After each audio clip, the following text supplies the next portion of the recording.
Buen día, estimados estudiantes. En este video hablaremos sobre los problemas de herencia de cruces monohíbridos.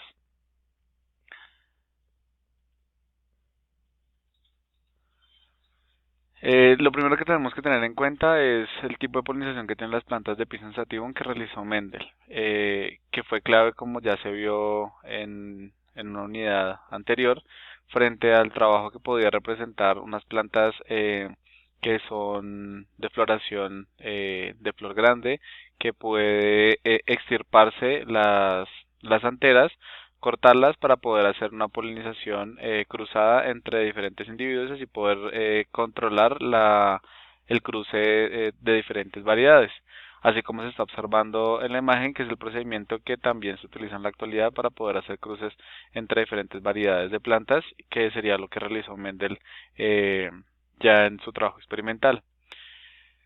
Recordemos un poco las características estudiadas que trabajó Mendel. Él en realidad obtuvo 22 variedades. De esas 22 pudo escogió 7 caracteres. Fue muy importante que las 7 características que escogió de cierta manera eh,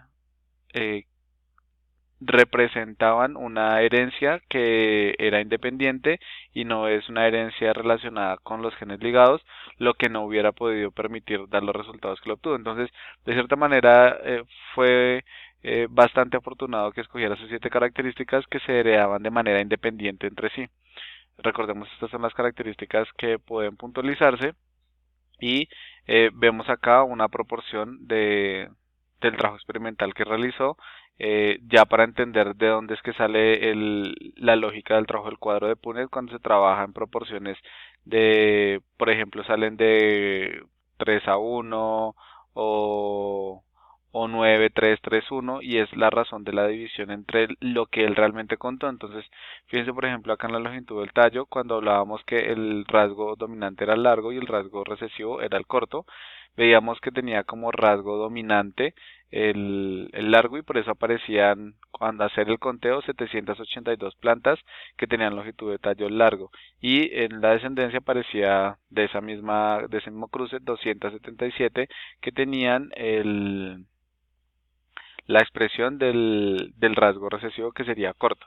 Cuando uno divide 787, lo divide en 277, encuentra una proporción de 2.84:1. Y así consecutivamente pueden ir haciendo el ejercicio ustedes mismos con las demás caracteres, que es lo que él domina y que posteriormente nosotros, o se le dará la denominación de gen. Mm, y van a encontrar que siempre hay una relación muy equivalente, muy próxima de 3:1 en las relaciones de proporcionalidad cuando cruza un rasgo dominante con uno recesivo. ¿Qué se expresa obviamente en la F2 cuando se de esa F del autocruce, de la autofecundación de esa F1? Entonces veamos un poco qué fue lo que experimentalmente lo obtuvo. Entonces en la primera parte del trabajo práctico, él lo que hace es tomar las variedades puras de cada uno de los caracteres asociados, por ejemplo el tallo largo frente al tallo corto. Sabía que era puras porque ya había tenido unos cruces anteriores y todos los descendientes daban la característica de tallos largos o de tallos cortos. Esa es la generación P. Cuando lo cruza, tiene la generación 1 donde todas las plantas son de tallos de plantas altas o largas. Eso lleva a una pregunta en términos de lo que quería trabajar sobre herencia, y es que había pasado con la característica o con el carácter de tallo corto. Se había desaparecido o estaba de cierta manera oculto por esos de tallo largo. Frente a la segunda parte del experimento, pues lo que realiza es un cruce entre las plantas de esa generación F1, que son plantas de tallo largo, y esas plantas de tallo largo lo que le van a permitir posteriormente es, al cruzarlas, poder evidenciar si se expresa esa característica de tallo corto.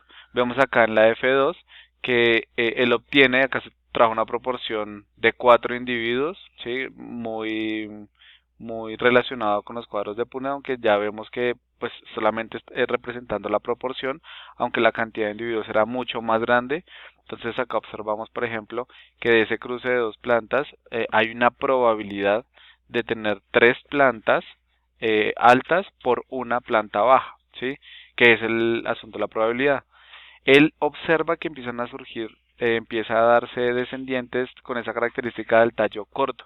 Y entonces cuando se empieza a hablar de un asunto de la dominancia y la recesividad. La dominancia la determina evidentemente, es la naturaleza en la expresión de ese carácter o de ese alelo particularmente, frente a otro alelo que parece invisibilizarse o ocultarse en la presencia de ese otro alelo en particular. Este tipo de herencia no pasa en todos los casos. Hay otros tipos de herencia como los de codominancia, dominancia incompleta, o lo de los genes ligados, donde necesariamente no se aplica este tipo de proporcionalidad, pero por eso a esto le llamamos herencia mendeliana. ¿Cómo es que está ubicado en esta lógica ya a nivel de conocimiento de los cromosomas? Acá tenemos dos cromosomas. Vemos que esta parte de acá sería el centrómero y los de los extremos, como ya sabemos, son los telómeros. Cada franja me está representando una localización de un gen particular. Por eso vemos que a esas localizaciones es lo que le conocemos con el nombre de locio, o sea, dónde están ubicados en determinados cromosomas los diferentes genes. Por eso acá tenemos dos cromosomas que serían homólogos en la medida en que tenemos las mismas franjas ubicadas. Primero, los dos centrómeros tienen las mismas distancias frente a los telómeros, a los brazos y a los telómeros que tienen los cromosomas. Pero aparte de eso, vemos que tienen las mismas franjas de genes en cada uno. Si tomamos estos dos genes de acá, decimos que es un par de alelos similares. Si tomamos esta franja acá, comparación con esta franja acá abajo, estamos hablando de que esos son genes diferentes entre sí, por lo tanto no son los mismos alelos. Estamos hablando de dos genes diferentes. Pongamos un ejemplo, esto podría ser color de cabello y esto podría ser forma de la uña y este podría ser, por ejemplo, tamaño de las pestañas, por decir algo. Luego, si comparamos en esta imagen, entonces vamos a ver la representación de lo mismo. Si estos dos son el mismo gen, el gen acá estaría hablándome de color de cabello, solo que cada uno me estaría representando un alelo diferente. Puede ser que este rosado, solo como para seguir la nomenclatura general, me lo heredó mi madre y ella me heredó el alelo negro del color de cabello. Mi padre en el gen color de cabello me heredó el alelo café. Posteriormente vemos acá que si comparamos esta sección de acá con esta sección de acá o este loci con este loci de acá, vemos que tenemos este alelo, ¿sí? Que sería, estos dos alelos representarían el mismo gen, que sería la longitud de cabello. Pero acá tendríamos representado un alelo que sería largo y un alelo que sería corto. Es decir, mi madre me habría heredado para longitud de cabello un cabello largo y acá un cabello corto. Eso es lo que representaría, digamos, ya en el conocimiento de lo que denominamos teoría cromosómica, el trabajo que se desarrolló con Mendel. Esto es lo que permitió que el trabajo de Mendel se realizara, que los genes entre sí, por ejemplo, color de semilla, tamaño de la planta, estuvieran distantes entre sí y no estuvieran juntos, como estos de acá, que posiblemente podrían recombinarse, podrían heredarse de manera compartida, a lo que se le llaman genes ligados. Veamos entonces un ejercicio de explicación sobre cómo se expresa o se resuelven estos ejercicios de cruces monohíbridos. Entonces, ¿por qué es monohíbrido? Porque estamos tomando solamente un gen. Acá en este vamos a observar el patrón de uniformidad. Cuando tenemos una generación P que es totalmente de rasgos homocigotos o como se denomina generalmente como variedades puras. Entonces tenemos una variedad de hembra pura negra para este conejillo de Indias y una variedad de color de pelaje café para este macho. Entonces vemos que el gen o el carácter sería color de pelaje. Sin embargo, no he establecido cuáles son los alelos presentes en ello, pues porque hay muchos más alelos. Nosotros siempre tomamos como representación generalmente dos para estos ejercicios, porque vemos que una sería la posible característica que me herede un padre y la otra del otro padre. No significa que los alelos en juego no puedan ser negro y negro a la vez, solo que es para darle acá diversidad a la explicación. Entonces vemos que el gen es color de pelaje, los alelos son negro y café. ¿Quién estableció el negro como dominante, que es lo que vamos a designar con la letra B mayúscula, y el café recesivo con la letra B minúscula, lo determina es la frecuencia de la característica en los descendientes. Entonces, cuando pusimos a cruzar a un puro negro con un puro café, observamos que todos los hijos salieron con pelaje color negro, lo que determina que ese sea el dominante. No lo determina ningún ser humano, no lo determina nadie. Determina la naturaleza per se en la relación de esos dos alelos en expresión. Luego, esa combinación en la F1, pues evidentemente nos va a dar que el genotipo, que sería la combinación simbólica que tenemos acá de genes, sería 100% B mayúscula B minúscula, es decir, 100% con un alelo negro en un cromosoma, como ya vimos, y un alelo café en otro cromosoma. Eso implicaría que este sería un genotipo heterocigoto dominante. El fenotipo, como se puede ver acá, pues es lo que realmente se va a ver, que es 100% color de pelaje negro. Entonces, si vemos, son todos de pelo negro, pero no son homocigotos dominante como en el caso de la hembra acá, que es B mayúscula, ni homocigoto recesivo como en el caso del macho, que es B minúscula.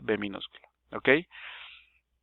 Posteriormente, si yo realizo un cruce entre estos descendientes de la F1, yo voy a encontrar esa segunda cosa que puedo evidenciar y es el patrón de segregación particularmente para ese ejercicio. Y es que en la F2, cuando yo cruce a algún descendiente B mayúscula, B minúscula, con otro, hembra puede ser B mayúscula, B minúscula, lo que voy a obtener es una agregación de esos gametos. Entonces, esta es la representación de los cuadros de Punnett. B mayúscula, B minúscula de un padre, B mayúscula, B minúscula del otro padre. ¿Sí?